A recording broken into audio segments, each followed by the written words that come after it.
You wanted the best. You've got the best podcast, the hottest podcast in the world. The Chris Voss Show, the preeminent podcast with guests so smart you may experience serious brain bleed. The CEOs, authors, thought leaders, visionaries, and motivators.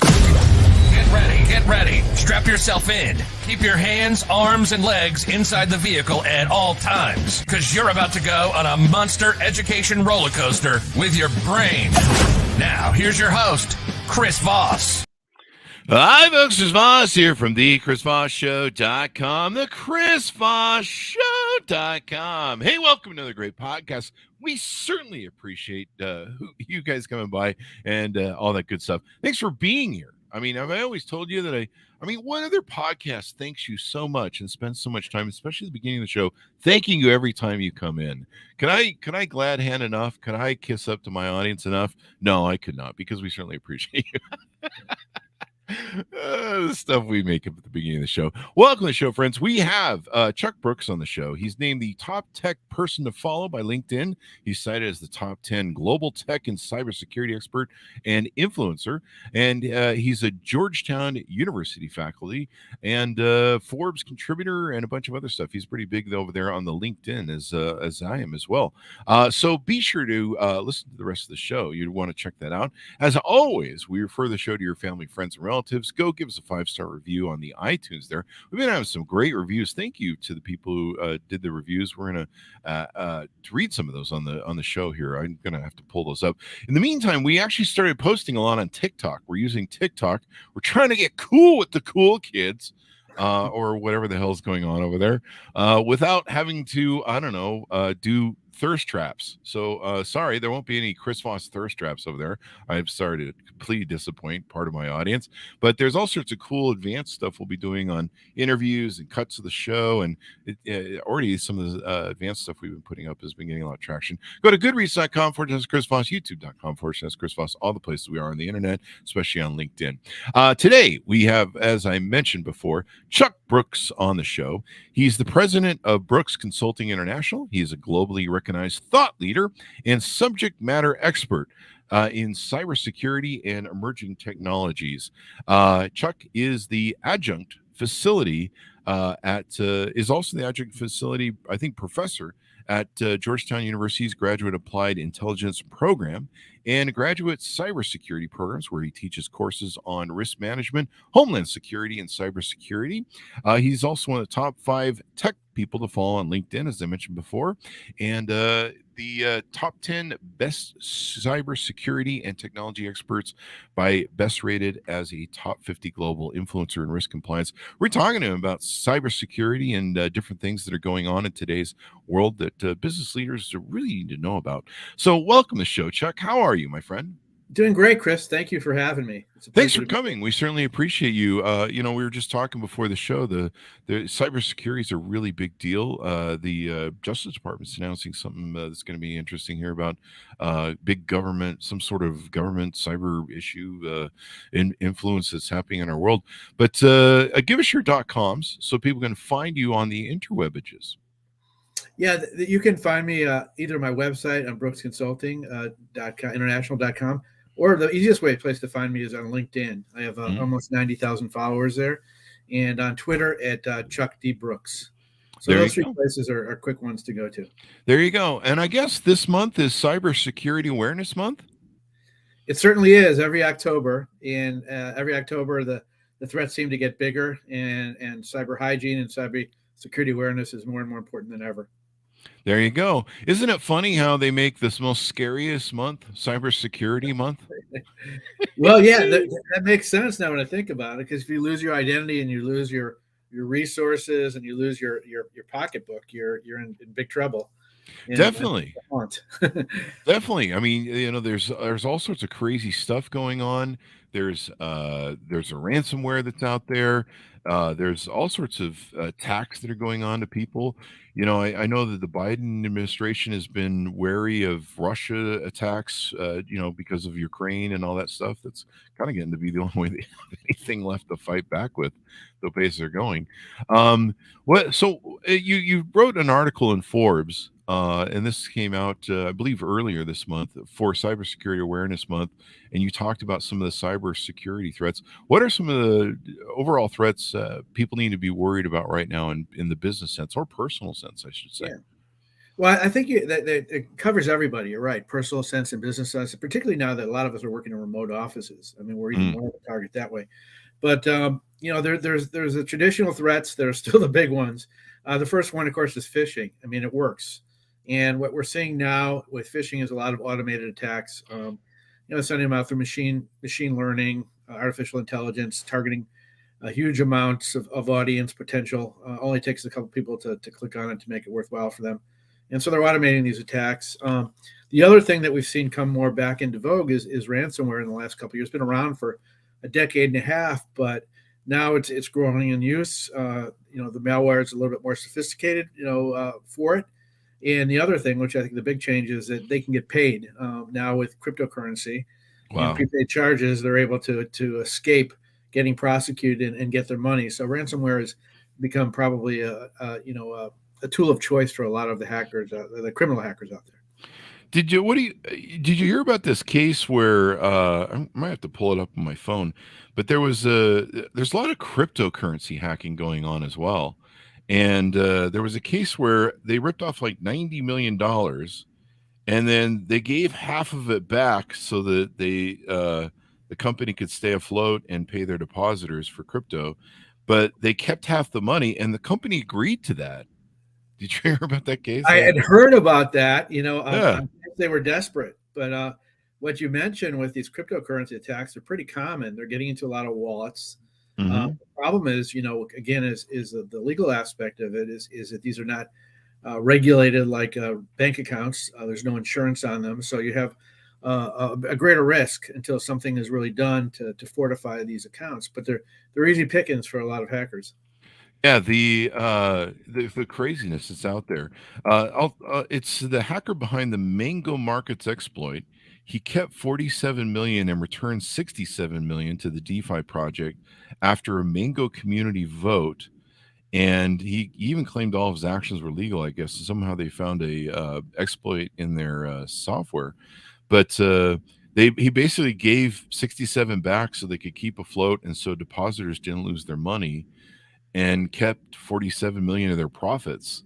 And the company actually voted to okay, sure, we'll do that. We won't pursue legal charges against you. I thought that was extraordinary. It is extraordinary. But part of the problem is that, I mentioned is that with a lot of the cryptocurrency companies or people doing it, they don't have many legal avenues. And a lot of times this stuff's lost. It's really lost, so that it's not part of the institutional platforms that you go to when you have an issue with a bank deposit or a SWIFT or something like that. So it's very difficult to remedy your losses, particularly when it's organized crime. So I think we'll see a change in that eventually, because I think cryptocurrency is now becoming used by a lot of institutional banks and stuff too to hedge their bets. There's more acceptance of it, but there's a lot of people out there that have lost everything in crypto. Wow. And I feel bad for them, but they made a lot too.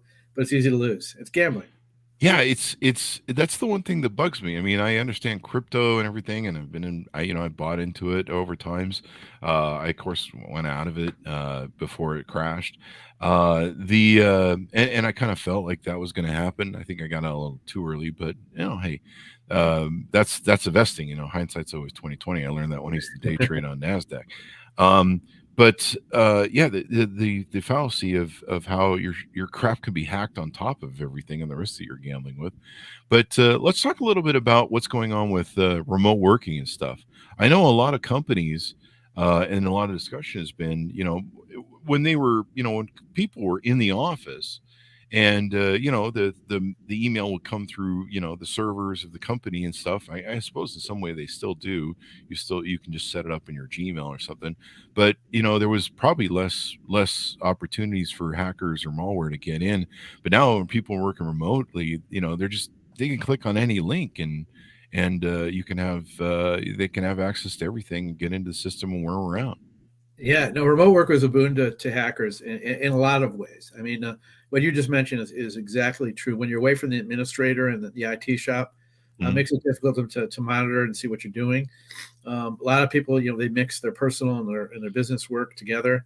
It commingles, it gets cross-pollinated, and the next thing you know, it's expanding all over the place because of hackers finding vulnerabilities. So it's a real problem. I mean, a lot of people working at home have not really fortified their workplace. Their router encrypted it. And so people are taking advantage of it. I mean, it's logical. Instead of having one office, you get tens of thousands of offices out there, and it just makes more of a attack surface for hackers. The funny thing about most people, I found this out. My nephew was having issues with his father not wanting to pay up for some internet. So I said, look, let me help you out. Let's see if we can log into your dad's home internet, and because he probably hasn't changed the admin password. And sure enough, he hadn't. And I created a DMZ so that he could bypass the firewall and he could do his gaming. I wasn't doing anything bad or illegal or anything. I just basically made it so he could have a DMZ.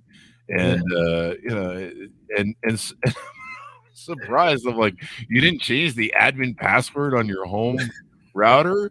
And man, if you're not doing that, especially like you say, if your business employees or if your employees are doing that at home, they're like wide the hell open, Yeah, it's that's great a common threat. I mean, you hit on another big. I mean, IoT, Internet of Things devices. There's going to be 4 Internet devices for every person on the planet in the next 2 years. So you're going to have a lot of vulnerabilities, particularly when you don't change those default passwords, which most people do not do. And hackers are very aware that they don't change them. So they're really looking, if you look at it, the way they think, they're looking for any avenue into your network. Oh yeah.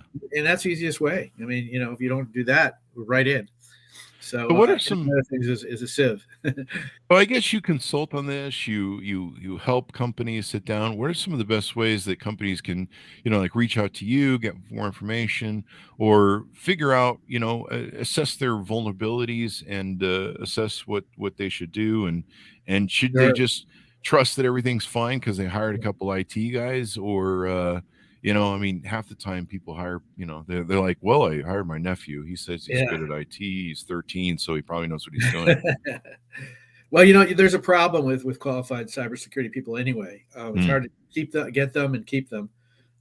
So there's a reality out there, which I tell companies that, you really got to be responsible for your own well-being. And that starts with cybersecurity risk management. It starts with risk management in general, knowing where your risks are in a business. But there's plenty of resources out there from NIST, from MITRE, from others to use industry-specific risk management processes to at least set up a strategy for your company of what data you want to protect, what do you need to do best, what do you want to keep separate and segmented from the public if you get hacked. Assume you're going to get hacked. Do you have an incident response plan? Do you have cybersecurity hygiene teaching to your employees? All those stuff could be done with just a general knowledge, and often go into companies and do that and say, here, we'll set this up. And then you want to do pen testing, want to go a little bit more secure. The resources to do that. There's also managed security groups that do a great job depending what you want to protect. If you're in a brick and mortar business and you really need some sort of expertise for your payments, for other things, there's other places to go there too. But I think in this world, the first step is an imperative is risk. And you have to know what your risk is, what you're spending, what you could get, what losses you could incur, and particularly what data is there. But I think most businesses don't even know what's in their network. So I think a first step would say, okay, who's connected to your network and who has administrative privileges? Yeah, it's pretty wild. And then what about ransomware? I mean, ransomware is really out of control. Like I said, I think the administration is still expecting Russian attacks, and of course, there's North Korea that's really big now, China that's into it. I'm really interested to see who this state media is. The Justice Department's going to announce today is doing some sort of illegal foreign government hacking or something. But what are some ways that can impact a business? Ransomware and in a huge way. Most small businesses can go out of business if whether they pay or not pay. The advice from the FBI is certainly don't pay because they're going to just take your information and sell it to someone else, and you're going to get hacked again. Wow. So really, it's preventive is the best advice I give to businesses: make sure you have backups. Make sure you have your data encrypted if possible. There's a lot of good encryption programs you can buy that are almost military grade, and do that. But ransomware, you mentioned, from a lot of the foreign countries, you're not going to get it back. North Korea is funding a lot of their activities through this ransomware. And and as you mentioned earlier, we're in Shields Up right now with CISA, because there's a threat of Russian attacks on businesses. They've already tested our critical infrastructure with Colonial Pipeline and SolarWinds, and there's plenty of experts out there that think that they're already in our networks and systems and can just turn it on in a second. So I think Shields Up's a really good advice. Make sure you prepare, at least get ready. Don't know if anything will happen because it's a two-way street. If they do it, we can do it back to them. But it's certainly a real threat. Now with the Chinese, it's a little bit different. They've been stealing mostly IP, which is very valuable and also costly to our security. They stole a lot of the hypersonic missile information from the U.S., all kinds of stuff from DoD. And they go into Silicon Valley and they go to universities and they tend to go after some of the early IP too. So that's worrisome. I mean, because IP is definitely a value, and it's a future. And we're now in a industrial digital revolution, where I think that this kind of technology is really the future of the well-being of our country. You wrote in the article about 40% of ethical hackers surveyed by SANS-Institute said they can break into most environments they test, if not at all. And 60% said they need 5 hours or less to break into a corporate environment once they identify a weakness. Yeah, I mean, it's incredible. I mean, those are the good guys. Those are the good guys. Yeah, so the ethical hackers, it's good that they're out there, but there are a lot more unethical hackers out there.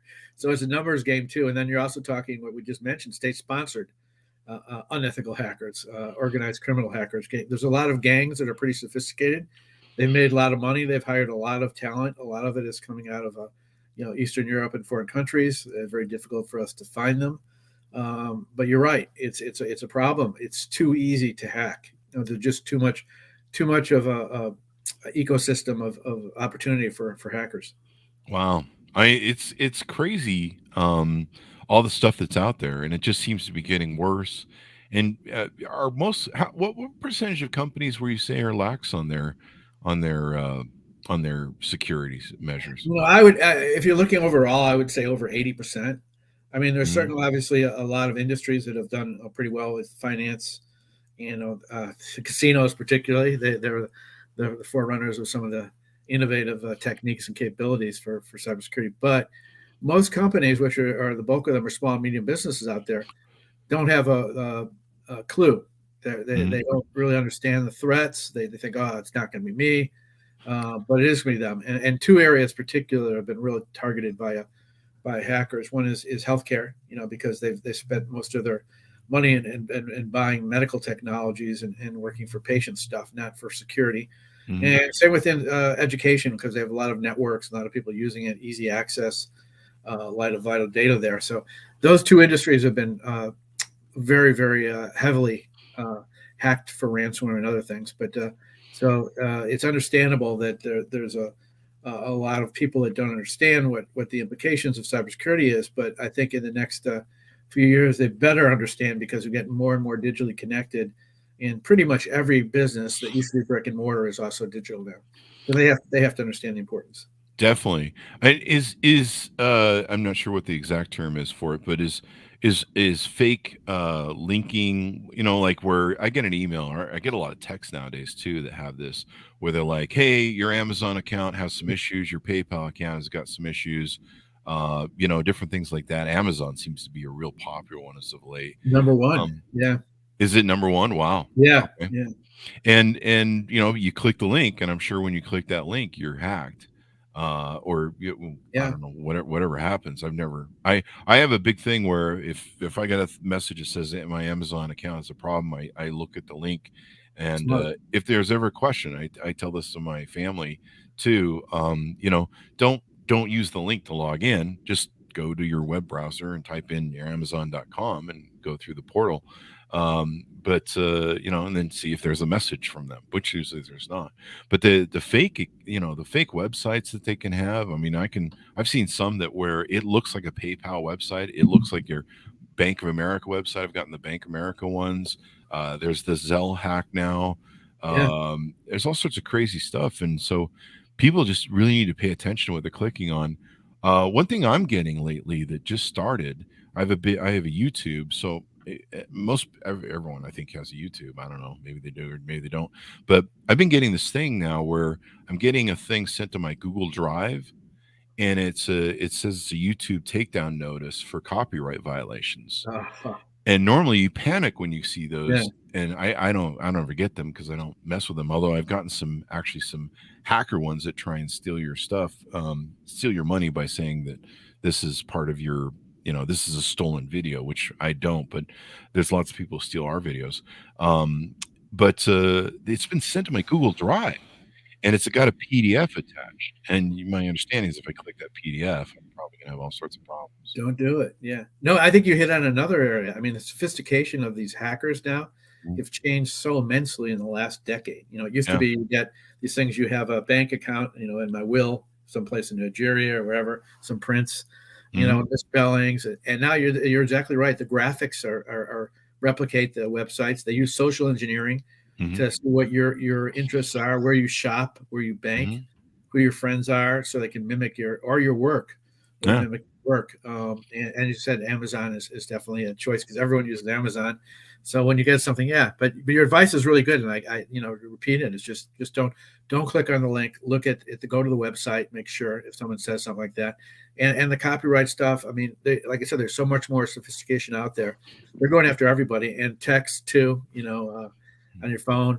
It's just a wild west out there. It's really difficult to not click.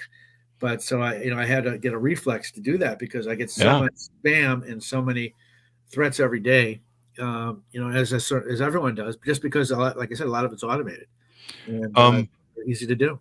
What about one of the things we always get is these offers from people, these Fiverr guys, and offers on the internet for people to pump our podcast and our YouTube and stuff. And I've talked to people that have worked with those people, and a lot of times their accounts get stolen. If they're paying them for a while and they stop paying them, then they end up with 500 bad reviews, or their accounts get hacked.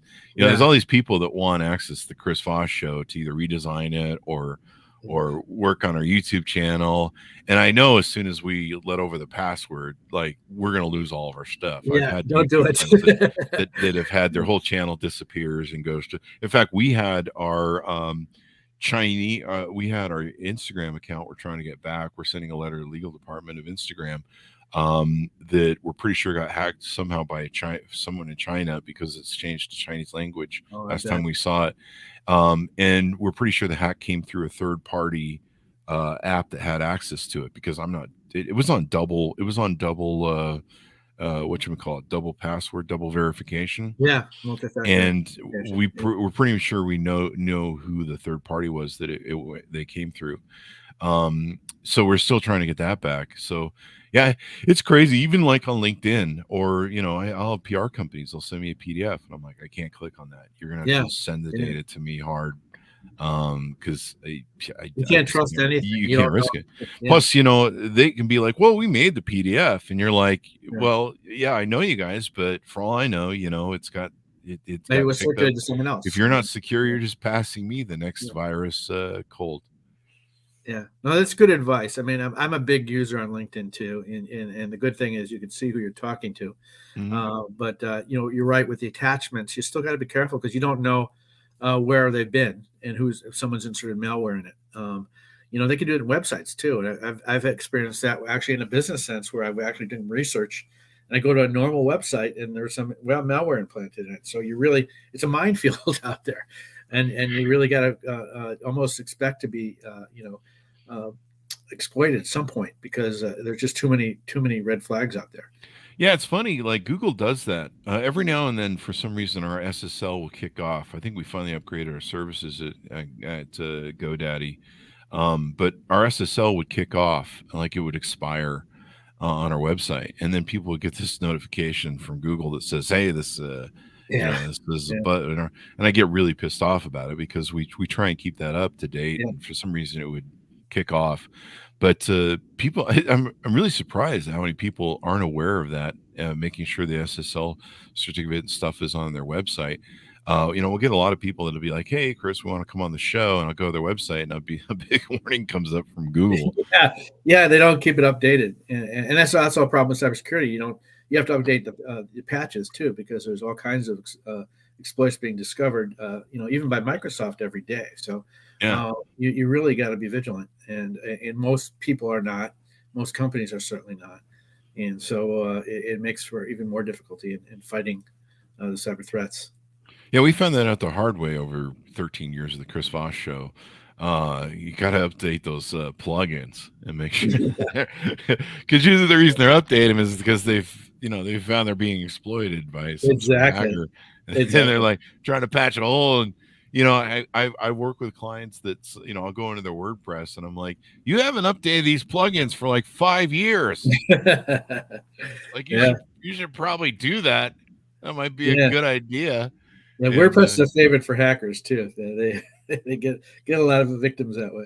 It is. I mean, we've had a couple close calls where we had our site badly maligned about 7 or 8 years ago when we weren't as good at keeping up on stuff, and we pulled it back from the brink. But and every now and then some weird stuff will go on the website, and it's usually always through a plugin or some sort of third-party application.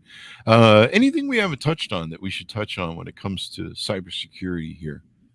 Yeah, I think one of the things that we sort of touched on it, which is the new emerging technologies.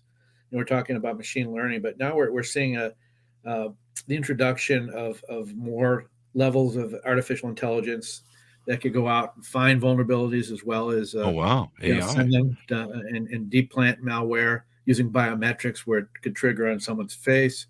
You're seeing the 5G come into play, where the latency is no longer there, so they can do stuff instantly with a huge amount of data, or steal a huge amount of data, exfiltrate a huge amount of data.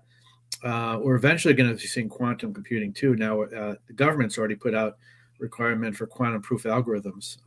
We're doing business with DoD and DHS, but so that's not far down the line, and that'll revolutionize things, particularly the ability to analyze data in great amounts, which we have to worry about because Chinese have all of our OPM files and everything else.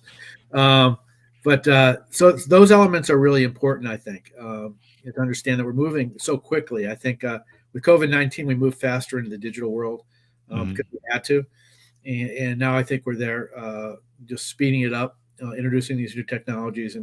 And also, I think that because the money is less now, where in basically the brick and mortar world where where a lot of the crime was, it's now going to the digital world for the same reason. They'll go where the money is. And hacking groups are getting, they're not, some guys sitting in their basement with a hoodie on anymore. They're people with backgrounds and training, usually by the armed forces of a country or wherever.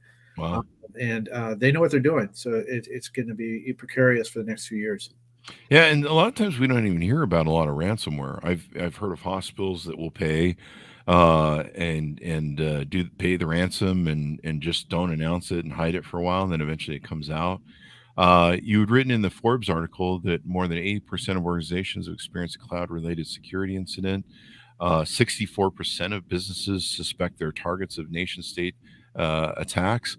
I'm reading the live here from the DOJ. Merrick Garland here, probably in a few minutes, is going to launch a press conference today. They have this emergency one. Significant national security cases address malign influence schemes and alleged activity by a nation-state actor. FBI Director Christopher Wray is going to be there as well. National Security and Justice Department people. So this is a big deal. It sounds like it's getting even bigger. So this should be interesting to see what they come out with today. It'll be interesting to see. There's always a talk about sort of the influencing aspect of. I look more at the criminal aspect of hacking. I think that very few of us, because we're bombarded by so much stuff right now and so much information. I don't think we're going to fall for Chinese or Russian propaganda very often, particularly with Russia right now in Ukraine. getting all that bad publicity. So I think the real elements here are what the Chinese are doing, is really stealing the IP and getting to us. And also what the Russians were doing earlier and still may be doing with the capability is putting our critical infrastructure at risk. That's the number one fear I have. We have a grid that's antiquated, not very well protected. Can you imagine what happened if they were able to knock out the power? They've already tested water spots in other places and nuclear plants too, as well. Yeah, nuclear too. I mean, everything is just connected to either IT or OT or both, and critical infrastructure is just certainly an easy target. I was a friend of mine. He's got a Tesla, and it recently bricked itself because a firmware download failed. He was leaving. Gosh. He was pulling out of his driveway to go for a drive, and it completely shut down and bricked on him. And so he sent it to the shop on Friday and didn't have it for the whole weekend, and came back that it was a bad firmware update. Oh, gosh. And I said to him this morning, I said, I'm going to go buy a 1965 Chevy, one of those ones they use in Cuba that seems to last forever. Yeah. I think I'm done. I don't want my car to break. I've had a phone brick on me. I don't want my car to break on me. Yeah. I don't know about the future. I agree. I mean, now you have to be, everything has to be computer analyzed when you go to the car dealership. Yeah. You can't even change your oil anymore. I mean, it's crazy. It's such a, and more things could go wrong. I mean, some of those old cars, like the old Dodge Chargers, it's really, reliable engines. You're right. Nothing was going to happen to them. You can take the engine apart and put it back together, but you can't do anything now, touch anything now without messing up the car. Yeah, it's crazy. Now they're stealing the catalytic converters out underneath the cars or whatever. It's a big problem in Arlington. Yeah, Virginia. Yeah, I'm just gonna get me one of those old timey. There's a thing in Nevada where I can get it's a a jalopy license or something. It basically certifies it's an old car, so it doesn't have to pass. Yeah, good stuff. Yeah. I'm just gonna get that on a car. Fuck it. I don't have to register it anymore and crap. That's what I'm thinking. I don't know, man. Maybe I'll go back to right. I think they're pushing for electric cars and have I think it's a long way off. I just don't see the infrastructure in the US for that. Everyone having charging stations, plus the cost of the cars is so high. You're right. Let's go back to some of the old big reliable cars that lasted 10 years, not 1 year. You know what? And screw it. I'm going to trade in my computer for an Etch-a-Sketch. Fuck it. Yeah. Just going to do that. And pretend like I'm on the internet. It'd probably be more intelligent than what's on TikTok these days. Yeah. I got to quit knocking TikTok. We're on it now, announcing stuff. So I should probably give it some love. Yeah, it's got a big viewing audience. So, I mean, that's, younger one for sure. It's crazy. And they get pretty good views over there. It's kind of insane. So, I haven't had to dance around naked and make a thirst trap yet. Yeah. I'll threaten my audience. If you don't follow us on TikTok, I'll have to get naked and make thirst traps. So make sure you subscribe. Otherwise, I might get desperate. Anything more you want to touch on before we go out, Chuck?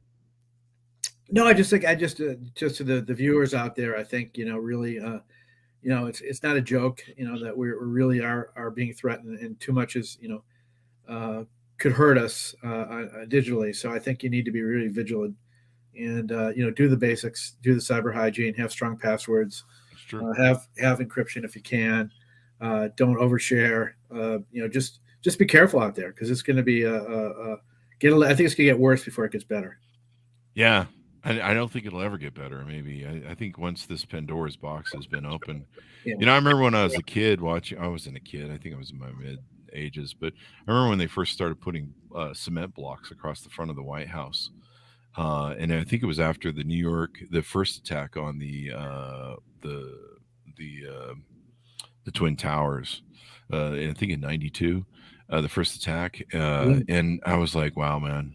Our world's changing and it's never going back to where it was. And of course, things got worse from there. But yeah, it's just going to get more complex as we become more. AI is kind of an interesting thing. I have a lot of good friends who study and talk about AI.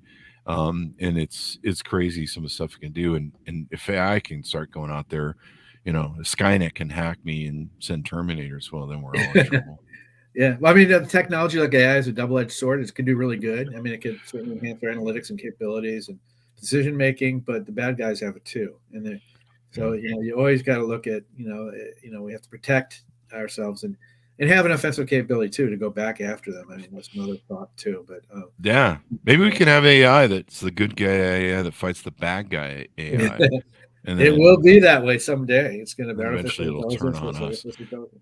There was a post I made on LinkedIn where, and it's on TikTok too, where they've been doing this artwork where they've been asking AI systems to say, you know, take Elton John and I don't know, put him in space or something, you know, and the AI will search all the internet and put all this weird stuff on and make this really cool art. In fact, one of the art pieces passed for a real artist piece at a contest recently, and everyone's really upset about it. But so someone put into an AI system, they said, recreate pictures of salmon swimming in the river, and so it's all these strips of salmon meat showing them jumping in the river that the AI made. So AI is going to be kind of interesting in the future. So well, yeah, I mean, the AI, I think an MIT experiment where it created its own language. Oh yeah, it's a little frightening too. I mean, there are people like Elon Musk is one of them that think that ultimately our undoing is going to be the smart sentient artificial intelligence. I think we're away from that, a while away from that, but it's certainly a threat. I mean, you know, when you look at it, you know, our dependence on networks, and if they take it over, what they could do and trigger, you know, certainly when everything is connected robotically, we'll see. With their own language, that's not good. That's not good at all. All right, well, this has been pretty insightful, Chuck, and everyone should be aware of it. You know, it's one of those things. How can people get a hold of you, talk to you, do business with you, et cetera, et cetera? I still think that I like LinkedIn. I think it's the easiest business place to find you. And you know, go to my LinkedIn site. Just go Chuck Brooks on LinkedIn. You know, I'll come up first. And you know, I'm happy to speak with everybody. Just send me an email, and you know, that'd be great. There you go. There you go. Well, thank you very much for coming on, Chuck. We really appreciate it. Thank you for having me, Chris. It was great. Thank you. And thanks to my audience for tuning in. We always appreciate you as well. Go give us a 5-star review on iTunes. Go to all of our places there on goodreads.com/Chris Voss, youtube.com/Chris Voss. See the YouTube newsletter, the big YouTube group of 120,000 people over there, 130, 120, something like that, whatever it is. Wow. Yeah, it's a couple people there. And all the places we are on the internet. And follow us on the TikTok because we're trying to be cool because we're not. Ellie with those kids. TikTok is like huge, that's kind of its own security interest as well because it's run by the Chinese. Exactly, getting a lot of information from young people out there. Yeah, just use it with your Huawei phone, or how do they pronounce that? Huawei. Yeah. Huawei. That's it. Yeah. Just use it with your Huawei phone. See how that works out. Anyway, guys, thanks for tuning in. Be good to each other. Stay safe. We'll see you guys next time. And that should